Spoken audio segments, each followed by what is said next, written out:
Bem-vindo, web espectador da TV Itajubá. Esse é o programa TV Itajubá News. Então você vem com a gente nesse programa especial aqui que eu vou mostrar para você um pouco da palestra que já está acontecendo aqui no curso G9 com uma família que tem um filho autista, é o Nicolas. Ele também, palestrante, está aqui para falar para vocês sobre como incluir aí o autista na sociedade. A culpa nunca é da mãe. Vacina, esqueçam, não tem nada a ver com vacinação. Os estudos que foram feitos pelo Wakefield foram totalmente desmistificados, tá? Não tem nada a ver com vacina. E remédios milagrosos na internet. De novo, quem é mãe de autista aqui, levanta a mão. Não comprem remédio nenhum pela internet. Tudo mentira. Se fosse verdade, eu estaria vendendo, estaria ganhando uma fortuna. Olha quantas pessoas tem aqui.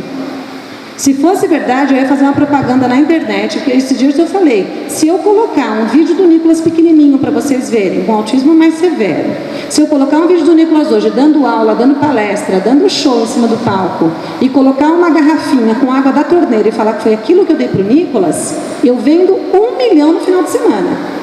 1 milhão de garrafinhas, a R$1.000 cada uma, porque o que vai ter gente comprando essa garrafinha de mim, não está escrito, eu fico rica, eu resolvo todos os meus problemas financeiros em um final de semana. Não caiam nesses desesperos. Se fosse verdade, isso não era para o Nicolas estar bem, porque ele nunca tomou nenhuma porcaria que estão vendendo na internet, que passam por grupo de WhatsApp.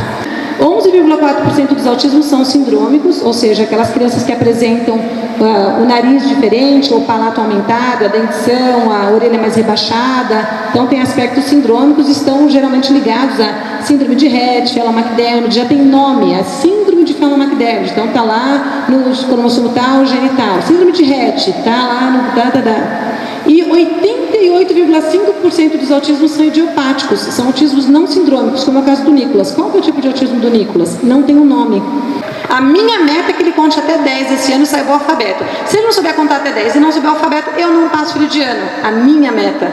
E a meta do aluno? E as habilidades do aluno? O que mais ele sabe fazer? Ele sabe desenhar muito bem? Vamos trabalhar com desenho. Ele é bom de música? Vamos trabalhar com música. O que ele gosta no YouTube? Ele gosta de ver água? Vamos trabalhar com água. Dá pra gente desenvolver um monte de atividades para essa criança e fazer com que ele tenha independência. Mais trabalhos em grupo na sala. É muito melhor você colocar grupos e colocar a pessoa com autismo no meio do grupo de uma pessoa neurotípica do que você ficar fazendo individualmente cada um e levando 680 provas no domingo para casa para não assistir nem o Fantástico nem o Faustão.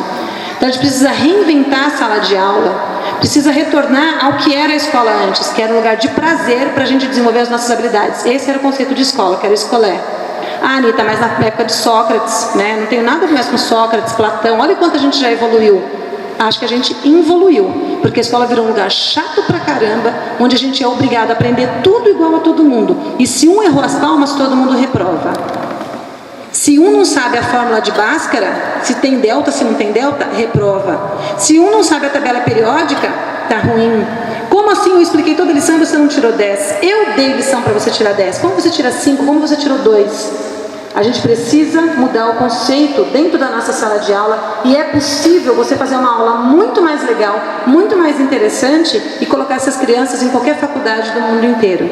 Sim, é possível, porque eu tenho feito e outros professores têm feito, eu tenho certeza que tem professores aqui que têm feito, porque eu tenho visto a dedicação dos professores desse colégio aqui. Muitos professores aqui querendo mudar a realidade dos alunos, muitos professores preocupados em trazer o melhor para aquele aluno e para a sala inteira. Eu não tenho 20 alunos mais um autista, eu tenho 21 alunos. Eu não tenho 15 alunos mais um autista, eu tenho 16 alunos. E todos eles vão ser trabalhados dentro das suas habilidades. E sim, eles serão capazes. Até as provas de vestibular estão mudando, gente. Hoje em dia é o Enem. O Enem é a mesma coisa que era antes. Você tinha que saber tudo de química, tudo de física, tudo. Está mudando. As pessoas estão começando a perceber que nós estávamos matando gênios todos os dias. Então, muito cuidado com as nossas ações. Nós, professores, nascemos para mudar vidas e guiar a pessoa através do aprendizado, do processo de ensino-aprendizagem. Nós não nascemos para vender conhecimento, ok? E às vezes a gente tem vergonha de pedir o currículo do profissional. Pede o currículo do cara, né? Fala assim, olha, eu queria saber quais são as suas experiências. Ah, não, eu tenho 20 anos de experiência lá no instituto tal. Às vezes a gente nem conhece o instituto. Então assim, a gente tem que ter um pouquinho mais de senso crítico, pessoal. Queria deixar essa mensagem para vocês, para a gente poder fazer, para a gente ficar mais tranquilo, tá? E aí o que acontece? Quando a gente recebe o diagnóstico, a gente tem lá um problemão na nossa mão, né? Por quê? Porque quando a gente mexe com o filho, a gente está mexendo com algo que não deveria ser mexido, não é verdade? Eu particularmente, quando eu descobri que eu ia ser pai, eu fiquei louco, porque eu sou maluco por criança. Então quando eu recebi o diagnóstico do Nicolas, eu fui lá para as redes sociais, eu falei para vocês, e dei com os burros na água. O que eu fiz? Eu voltei, comecei, junto com a minha esposa, a gente começou a pesquisar um pouquinho mais sobre o assunto, né? Porém, o homem ele tem uma diferenciação com relação à mulher nisso daí. E aí por isso que eu sempre peço paciência para as mulheres. Peço para que elas tenham sempre paciência com nós homens. É verdade, eu sempre falo isso, as mulheres não gostam muitas vezes, elas dão risada, elas acham engraçado. Mas por quê? Porque o homem ele digere essa coisa de uma maneira diferente. O homem é muito mais prático para algumas coisas, a gente é muito concreto, né? Então quando a gente recebe o diagnóstico, até a gente digerir tudo isso, passar pelo luto, saber o que a gente vai fazer, a gente demora um pouquinho. Eu costumo dizer que a Anitta, depois que a gente recebeu o diagnóstico assim confirmado, ela estava a 150 quilômetros por segundo na minha frente, eu estava indo a 20 por hora, parando de 10 em 10 minutos para chorar. É verdade. O Nicolas, como a Anitta falou, ele tem um autismo clássico, né? Ele tem um autismo muito severo. Então quem vê o Nicolas hoje conversando não acredita que ele era tão debilitado, não acredita que o autismo dele era muito severo. O Nicolas ele não falava, ele ficou sem falar durante muito tempo. Na verdade, a gente só conversou pela primeira vez quando ele tinha 12 anos de idade. Eu esperei todo esse tempo para falar com meu filho. Você imagina a minha angústia, né? Então é muito complicado.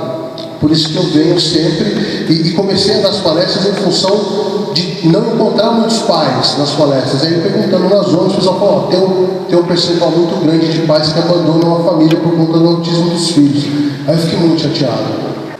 A gente tem que tomar cuidado para não tornar os nossos problemas maiores do que ele realmente é. E eu lembro que quando eu passei por tudo isso, eu fiquei muito triste. Por quê? Porque eu falei assim, cadê aquele filho que eu desejei? O filho que vai me trazer, queria me trazer diplomas de graduação em várias áreas, né? Aquele filho que quer jogar bola comigo, mesmo eu sendo um perna de pau. Aquele filho que ia tocar, que ia cantar comigo, que eu ia ensinar a tocar violão, que ia ter um instrumento, que a gente ia fazer uma série de coisas juntos. Então quando os médicos me disseram, cara, esquece tudo isso, porque seu filho tem um grau de autismo muito, muito grande, muito impactante na vida dele, aquilo ali para mim foi o final. Eu fiquei muito triste. Que eu pensei, eu mudei a perspectiva, eu falei assim, não, peraí, meu filho não vai ser nada do que eu sonhei, nada do que eu imaginei que ele fosse, mas o que eu quero que ele seja em primeiro lugar? E o que vocês acham que eu achei que eu desejei que o Nicolas fosse? Uma criança feliz, e foi a melhor coisa que eu fiz, porque a partir do momento que eu desejei que ele fosse feliz, cada pequeno progresso que o Nicolas me trazia, ou trazia para dentro da nossa família, era motivo de glorificar o nome do Senhor, de gritar, de comemorar. O meu nome é Nicolas Brito Salles, eu tenho 19 anos de idade e eu sou fotógrafo, escritor e palestrante. E no final de 2016 eu recentemente me formei no ensino médio e eu também fui o orador da minha sala de aula e eu também fui aplaudido de pé, foi muito emocionante. E os meus pais me incentivam todos os dias e me ensinam o que é certo e o que é errado. E eu não gosto muito de me relacionar com a sociedade, principalmente quando tem muita gente, mas eu sei que isso é necessário. E eu já consigo sair de casa com a minha família sem nenhum problema. Eu, por exemplo, nessa minha escola, eu gostaria de estudar fotografia, música, arte e design de jogos. Em português, eu gostaria de aprender a ler e a escrever bem. Em matemática, o suficiente só para ir ao supermercado para saber o preço e o troco.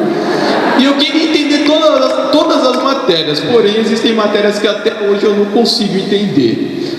Bom, e sobre medicação? Quando eu era pequeno, a minha mãe, ela nunca me precisou me dar remédios. E toda a minha ansiedade e hiperatividade era regulada através de atividades propostas que os meus pais faziam. E hoje em dia eu tenho alguns picos e crises de ansiedade, então talvez eu tenha que tomar alguma medicação, mas eu acho que isso não vai acontecer, porque não vai ter necessidade. Hoje em dia, tá certo, eu ainda tenho algumas crises de ansiedade, mas isso só acontece 1 ou 2 vezes por ano, é muito difícil eu ter hoje em dia. Bom, e sobre a minha alimentação? Eu atualmente eu como de tudo, mas também não gosto de todos os alimentos. Tive muita dificuldade de me alimentar dos 4 meses e meio até os 10 anos e tinha problemas sensoriais e as texturas me causavam enjoo, que é esse aqui, Tudo que eu posso ser. Esse livro, gente, ele foi muito elogiado nas redes sociais, tanto que eu demorei 2 anos para escrever ele, porque eu tive que esperar coisas da minha vida para servir de inspiração, né, para eu escrever melhor esse livro. E eu também convidei a minha mãe para ela ser a minha coautora, né, do livro. E eu tive uma ideia diferente de eu escrever o capítulo 1 e ela escrever o capítulo 2, correto? Não, ela escreve o capítulo 1,5 e eu escrevo 2, ela escreve 2,5, eu escrevo 3, ela escreve 3,5 e assim por diante. Por que eu tive essa ideia? Porque assim as pessoas elas podem optar por pular os capítulos da minha mãe e ler só os meus, ou pular os meus e ler só os da minha mãe, ou também ler o livro inteiro, né? Vai muito da opinião do leitor. E tanto que para quem se interessar, a gente vai, no final da palestra, nós vamos vender esse livro, tá bom? Para quem sabe um pouco sobre o livro que eu escrevi, que é esse aqui, Tudo que eu posso ser.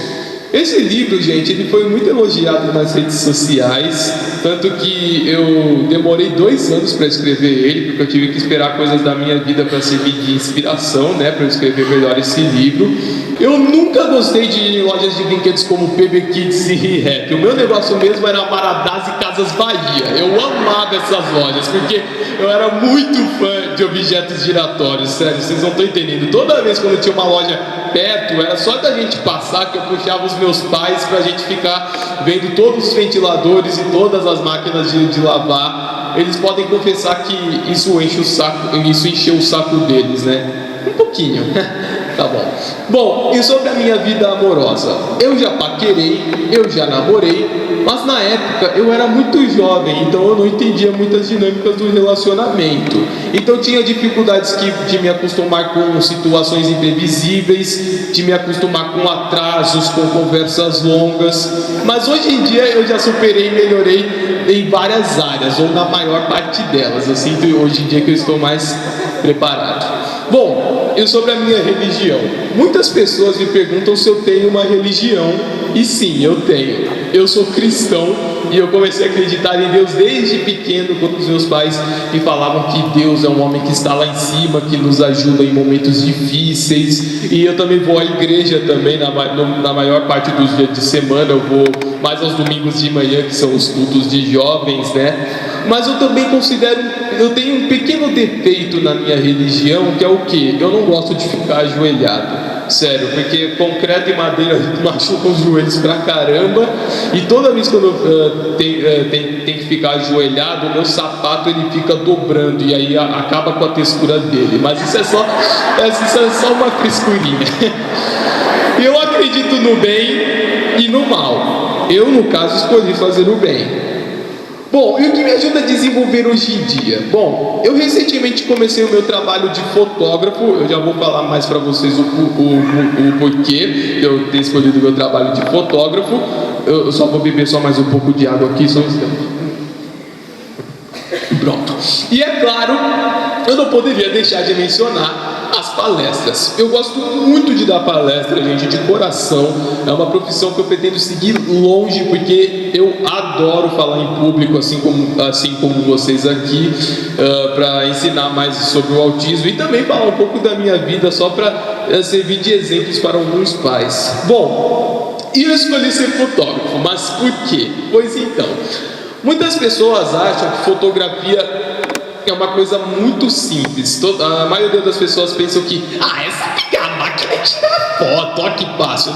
Não é bem assim, é muito difícil, porque você precisa tirar foto, sim, lógico, só que para isso você tem que focar, se posicionar. Depois que você terminou, você descarrega as fotos no computador, trata as fotos no computador. Então assim, não é um trabalho muito simples. Gente, eu já participei em inúmeras exposições e essas cidades a maioria fica tudo no interior de São Paulo. Então a maioria de vocês aqui podem não conhecer como essas daqui, Engenheiro Coelho, Vinhedo, Mogi das Cruzes, na própria estação da Barra Funda. Eu também já fiz uma exposição nos Estados Unidos, na Flórida, um prêmio de melhor fotógrafo no evento que eu tinha falado para vocês da Flórida, que foi no Arte Brasil. Esse livro, gente, ele foi muito elogiado nas redes sociais, tanto que eu demorei 2 anos para escrever ele, porque eu tive que esperar coisas da minha vida para servir de inspiração, né, para eu escrever melhor esse livro. E eu também convidei a minha mãe para ela ser a minha coautora, né, do livro. E eu tive uma ideia diferente de eu escrever o capítulo 1 e ela escrever o capítulo 2, correto? Não, ela escreve o capítulo 1,5 e eu escrevo 2, ela escreve 2,5, eu escrevo 3, ela escreve 3,5 e assim por diante. Por que eu tive essa ideia? Porque assim as pessoas elas podem optar por pular os capítulos da minha mãe e ler só os meus, ou pular os meus e ler só os da minha mãe, ou também ler o livro inteiro, né? Vai muito da opinião do leitor. Eu sou feliz. Será que não dá para ser as duas coisas? Ou será que não dá para ser mais que uma coisa só? Por causa que eu sou adolescente, eu sou inteligente, eu sou amado, eu sou autista, eu também sou bonito, pelo menos é o que a minha mãe diz, né? Eu não sei se tudo isso é verdade. E o autismo não é defeito, para mim é qualidade. E nós temos que lembrar o seguinte: nem todo ser humano é autista, mas todo autista é ser humano. E os meus sonhos para o meu futuro? O que eu quero muito no meu futuro é me casar e ter uma família linda. E eu também vou querer trabalhar para sustentar a minha família.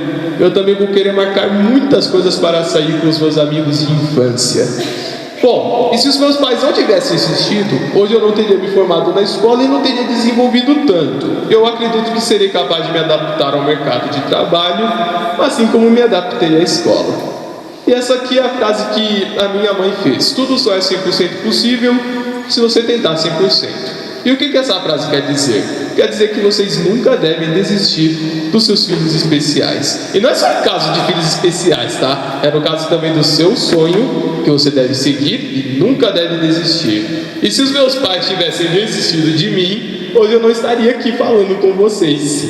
Lembrando também que hoje eu não sou nem metade de tudo que eu posso ser. Bom, conclusão. Para que eu pudesse sonhar com um futuro digno, eu afirmo sem medo de errar que a minha inclusão na sociedade, na escola e no mercado de trabalho foram e ainda são as principais ferramentas. E é isso, gente. Muito obrigado. Então você acompanhando comigo, TV Itajubá News especial, eu estou com a família do Nicolas. Vai faltar o pai dele aqui, que a gente conversou, ele falou que era para conversar mais aqui com a Anitta. Tudo bom, Anitta? Tudo bom. Anitta, trazer o Nicolas para mais uma palestra, acompanhar o Nicolas pelo Brasil e pelo mundo, que a gente viu aí os slides dele aí, que ele tem sonhos de voar pelo mundo aí. Como é que é acompanhar essa rotina dele, uma vez que no princípio parecia uma dificuldade e agora você está tendo que segurar o Nicolas? Sim, mas só que tem sido maravilhoso porque assim, nós estamos caminhando juntos, né? Então nós temos visto a evolução dele, ele depende muito de nós ainda, mas ele está ficando cada vez mais independente, que é o nosso sonho, deixar independente porque nós não somos eternos. Então tem sido maravilhosa essa caminhada, né, filho? A gente tem, sim, viajado para muitos lugares do Brasil inteiro e também para fora do Brasil, levando conscientização do autismo, e a gente espera que com isso a gente possa ajudar outras famílias também. Anitta, dia 2 de abril, Dia Mundial do Autismo. Como que você participou da primeira reunião do Dia Mundial do Autismo e como que você vê o Dia Mundial do Autismo para a importância do autismo no mundo? Eu sempre, assim, nós estamos sempre muito ativos, né? Então, e para nós a conscientização ela dura o ano inteirinho. A gente dá palestra o ano inteirinho, grava programa o ano inteirinho, dá entrevista o ano inteirinho. Pra gente nunca para. Eu costumo dizer que o dia 2 de abril, ele é para as pessoas que não conhecem ainda o autismo. Então é uma forma de nós levarmos conscientização para quem ainda não conhece. É de extrema importância, acho que a gente não pode parar, né? Todo dia 2 de abril tem que ter o pessoal de azul, então já até pede se lembrar o ano que vem, veste azul, pinta a casa de azul, faz qualquer coisa de azul, para lembrar que o autismo está aí. O azul é só uma das cores que representa, ele é multicolorido, não é só menino, né? Mas é de extrema importância e pra gente dura os 365 dias do ano. O pessoal que está assistindo comigo quer que eu te faça aí essa pergunta, né? Uma vez descoberto o autismo, corre para tratar, abraça a criança, separa do mundo ou fica procurando aquele apoio para poder dar a inclusão? primeira coisa é procurar tratamento, né? Então, se não tiver condições, a internet hoje está muito cheia de dicas boas. Tem muita coisa ruim, tem que tomar muito cuidado e tal. Mas o mais importante é estímulo, precisa estimular a criança. Proteger é um instinto nosso, mas cuidado com o que é proteção e cuidado com o que é super proteção, porque você pode estragar ainda mais, né? Então, você, em vez de você ajudar o seu filho, e qualquer filho, não precisa nem ser autista, quando você super protege uma criança, você está estragando essa criança. Agora, a proteção é normal, que a gente corra atrás. E inclusão, a inclusão escolar ela é de extrema importância, é um direito de todos. Aqui no Brasil a gente está muito mais avançado que os Estados Unidos em relação à inclusão, por exemplo, né? Então a gente tem que prestar atenção à mudança que essas crianças com autismo fazem na vida das outras crianças e como as outras crianças conseguem ajudar essas crianças com autismo. É uma via de duas mãos de extrema importância, procurar tratamento. Anitta, a gente assistiu a sua palestra e a gente viu que vocês têm profissões, tanto você quanto o Alexandre, e agora o Nicolas também vai ter profissões. Você deixou de fazer alguma coisa, seu marido deixou de fazer alguma coisa em prol da ajuda do Nicolas? Deixou de fazer tudo. Nossa vida mudou completamente. Então, hoje, por exemplo, eu faço um doutorado, mas eu tenho mestrado, eu tenho 2 faculdades, tenho vários cursos e eu não consigo mais seguir nada do que eu planejei para mim antes, né? Só que eu sempre digo que o autismo ele não me tirou sonhos, ele me trouxe sonhos diferentes. Então, eu só vivo hoje uma realidade diferente da que eu planejei. Ela não é nem melhor nem pior. Né? Simplesmente ela é diferente e eu gosto muito de onde eu estou hoje porque eu estou muito feliz. Então agora a gente vai conversar com a diretora do curso G9, a diretora Fernandes. Tudo bom, diretora? Tudo ótimo.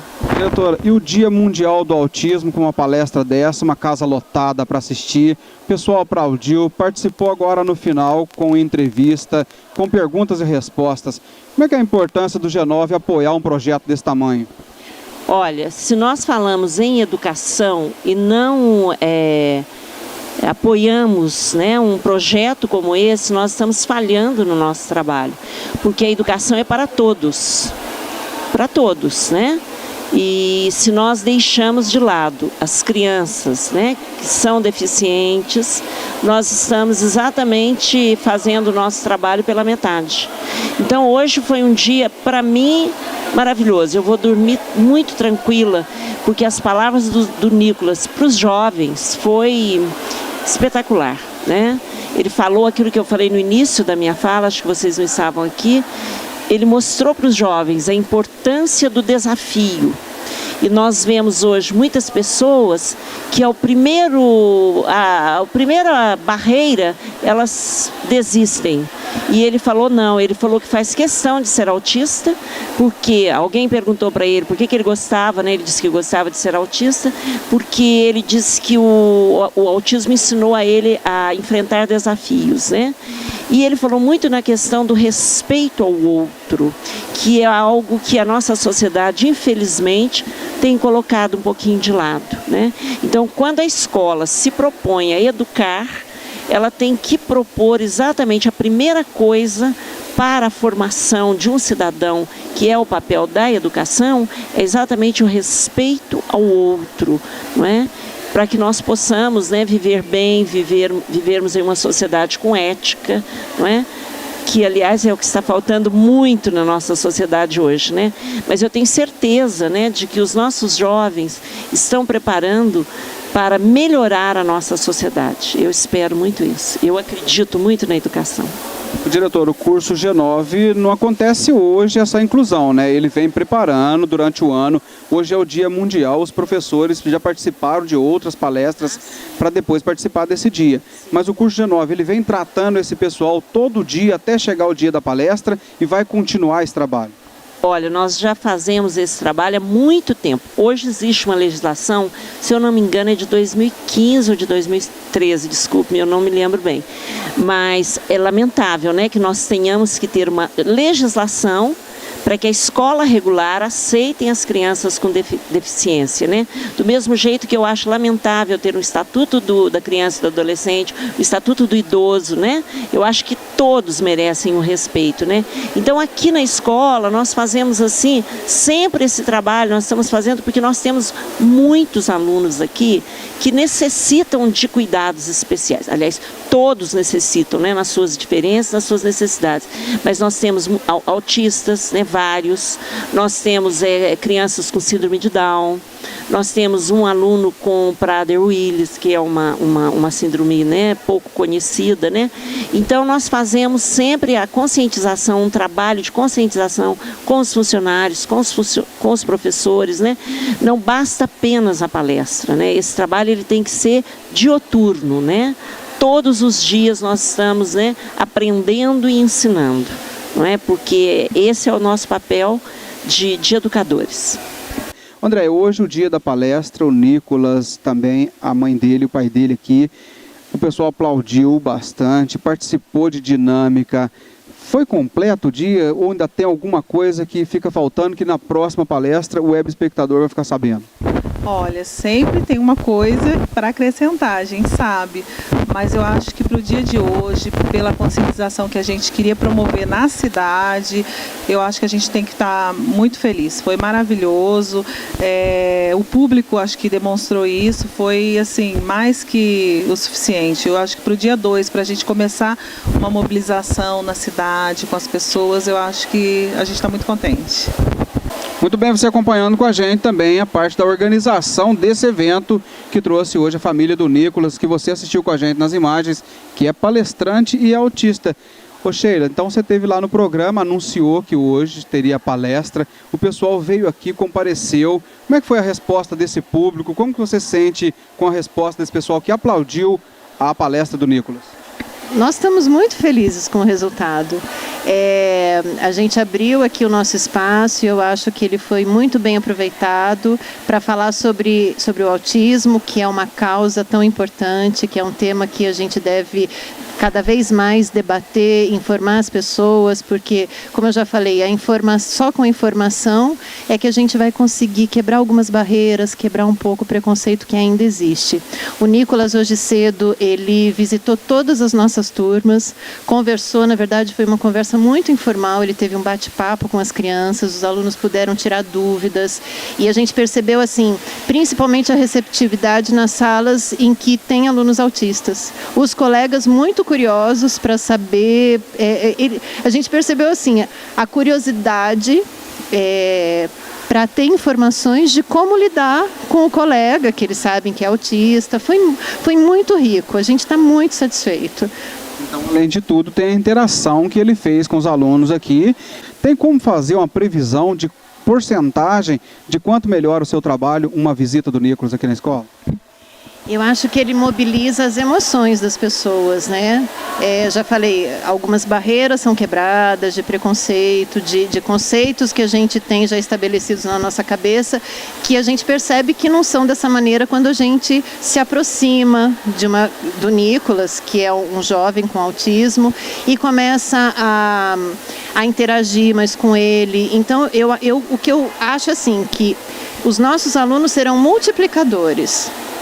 Cada um apreendeu de uma forma diferente esse bate-papo, e eu acho que quando eles saírem daqui da escola, eles vão falar para as famílias, eles vão falar para os colegas, eles vão servir de multiplicadores fora daqui, porque o que a gente quer é isso, é que o debate sobre o autismo ultrapasse os limites da escola. A gente tem feito isso já há algum tempo aqui, não só sobre autismo, a gente fala de inclusão de modo geral, hoje especificamente de autismo, porque é o dia da conscientização do autismo. Então, os nossos alunos têm sido trabalhados nesse sentido.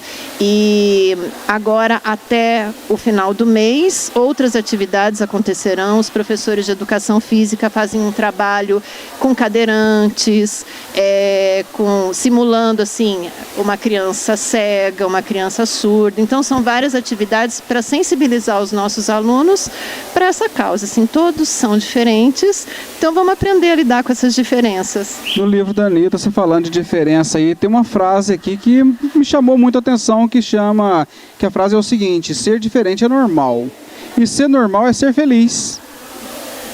Sem novidade, né? Uma frase que resume tudo. Sim, é isso mesmo. O trabalho de vocês aqui na escola. De determinar o que é normalidade. Tanto que a gente nem fala que as crianças são normais, a gente diz as crianças são neurotípicas. Elas têm um cérebro que é típico. Outras crianças não têm um cérebro típico. O autista não tem um cérebro típico. A gente usa a palavra típico agora e não normal, porque quem é que vai determinar o que é normal ou não? né? Então aí com o depoimento do pessoal que organizou essa palestra do Nicolas aqui no G9, no dia 2, Dia Mundial da Inclusão do Autismo.